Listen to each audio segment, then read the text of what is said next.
Friends, welcome to Unity Public School. मैं हूं आपकी हिंदी टीचर सोलंकी वैशाली।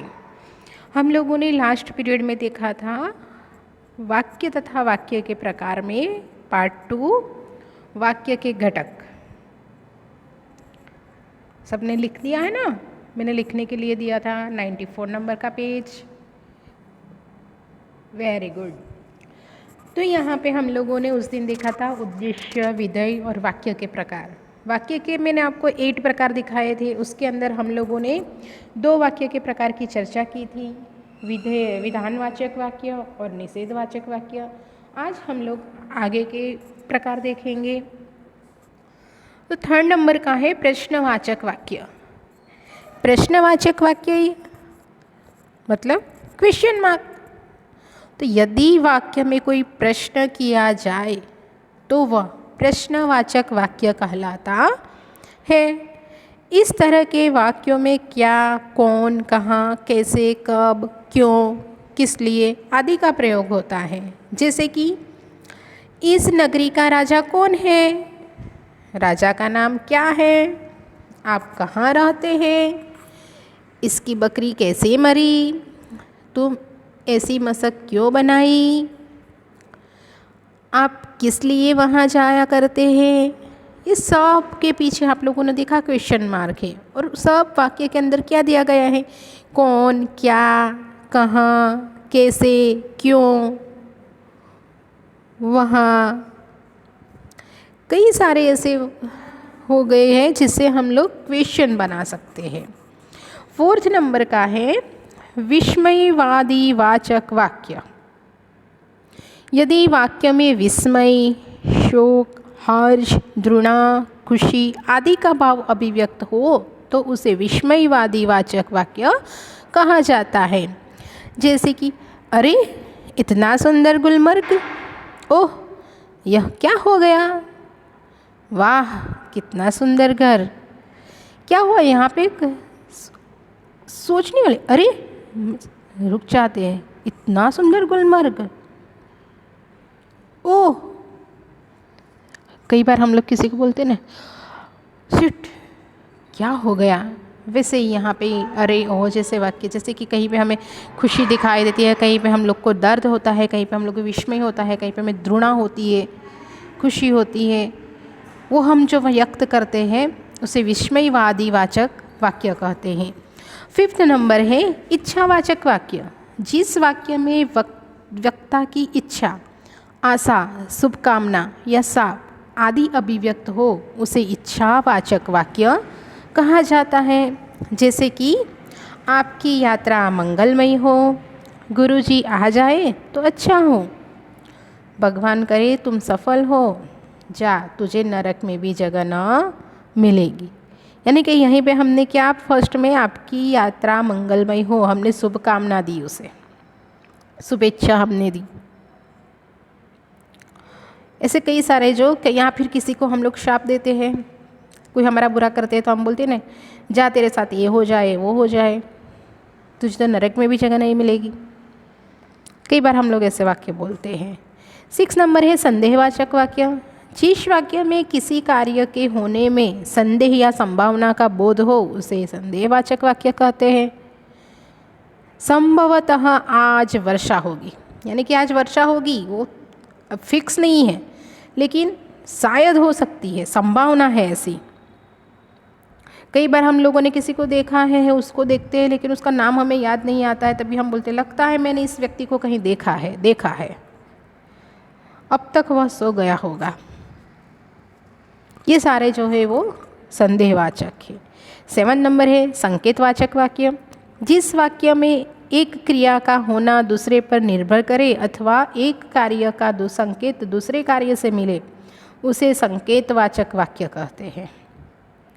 जैसे परिश्रम करोगे तो अवश्य सफलता मिलेगी, यदि वर्षा अच्छी हो तो फसल भी अच्छी होगी, यदि मौसम ठीक रहा तो हम घूमने जाएंगे।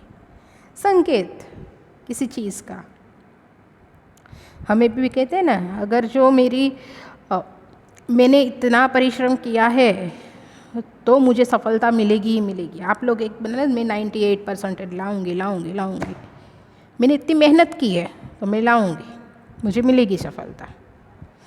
8 नंबर है आज्ञावाचक या तो फिर विधिवाचक वाक्य, कि भाई जिस वाक्य के द्वारा आज्ञा या अनुमति, प्रार्थना या निर्देश आदि का भाव प्रकट होता है उसे आज्ञावाचक या विधिवाचक वाक्य कहा जाता है। जैसे कि बिस्ती को निकालो, कसाई को लाओ, आज्ञा दी गई उसके अंदर, तुम जा सकते हो, अनुमति, कृपया मेरी सहायता कीजिए, किसी से हम मदद मांग रहे हैं, प्रार्थना, यहाँ मत बैठो, निर्देश, कई बार हम लोग कहीं पे जाते हैं तो लिखा होता ना यहाँ पे बैठना मना है, यहाँ पे गाड़ी पार्क नहीं कर सकते, तो निर्देश वाचक।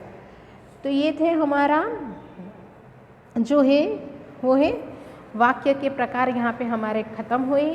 अभी हमारा नेक्स्ट टॉपिक है रचना के आधार पर वाक्य के प्रकार।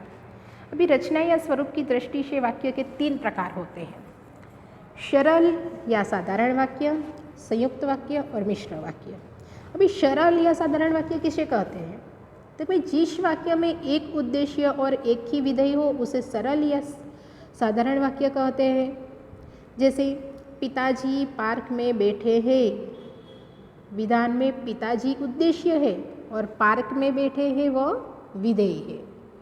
सरल वाक्य में एक वाक्य ही होता है, वाक्य में उद्देश्य में कर्ता विस्तार तथा विधेय के क्रिया का विस्तार, कर्म का विस्तार आदि आ जाते हैं।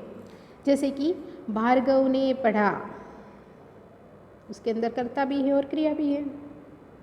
भार्गव पढ़ रहा है, उसमें कर्ता है और क्रिया का विस्तार भी है।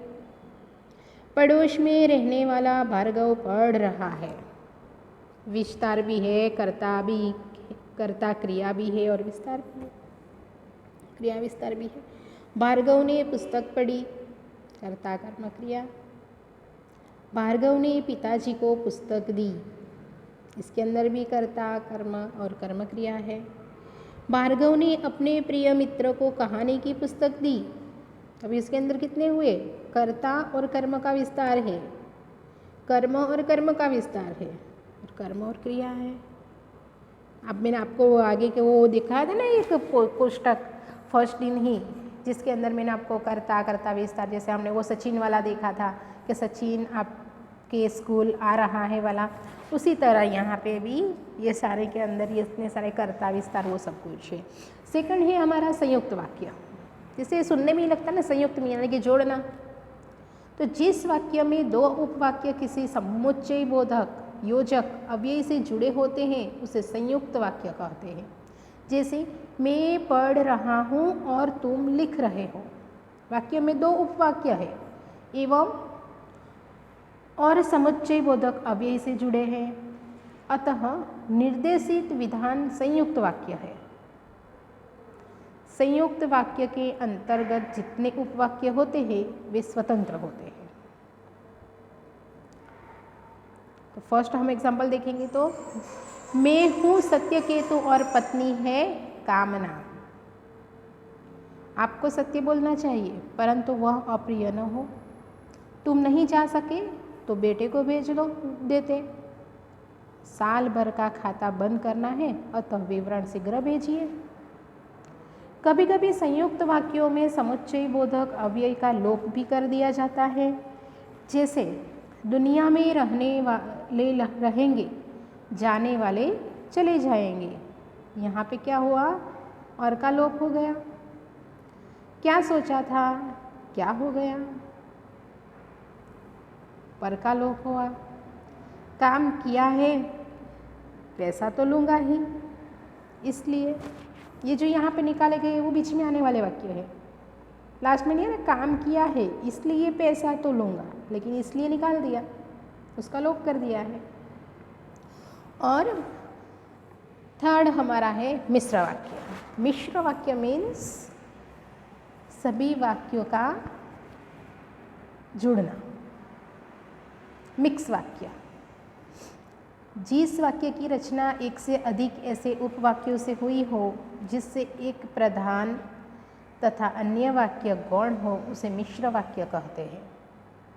जिस वाक्य में एक प्रधान उपवाक्य और उसके आश्रित उपवाक्य हो उसे मिश्र वाक्य कहते हैं। प्रधान उपवाक्य में मुख्य कथन होता है तथा जिसका समर्थन, पूर्ति या विस्तार दूसरा आश्रित उपवाक्य करता है। इनमें से कोई भी उपवाक्य स्वतंत्र नहीं होता, दोनों को एक दूसरे की अपेक्षा होती है। यहाँ पे भी हमें कई सारे दिए गए हैं, 5 दी गई है। मैं देखता हूँ कि तुम मेहनत नहीं करते हो। हिरन की एकमात्र ऐसा पशु है जो कुलोंच भरता है। सविता को पुरस्कार मिला क्योंकि उसने एक अच्छा गीत सुनाया था। यह वही भारत देश है जिसे कभी सोने की चिड़िया कहा जाता था। सूरज उगा इसलिए अंधेरा भागा। तो यहाँ पे हमारा जो पूरा चैप्टर है वाक्य तथा वाक्य के प्रकार वो ख़त्म होता है। आप लोगों को पेज नंबर 95 एंड 96 अपनी नोटबुक में राइट डाउन करना है और इसी के पीछे आपको जो एक्सरसाइज दी गई है 97 नंबर के पेज पे वो भी आप लोगों को क्लियर करनी है अपनी नोटबुक में और पढ़ना है अच्छे से। एग्ज़ाम की तैयारी भी करनी है। Thank you.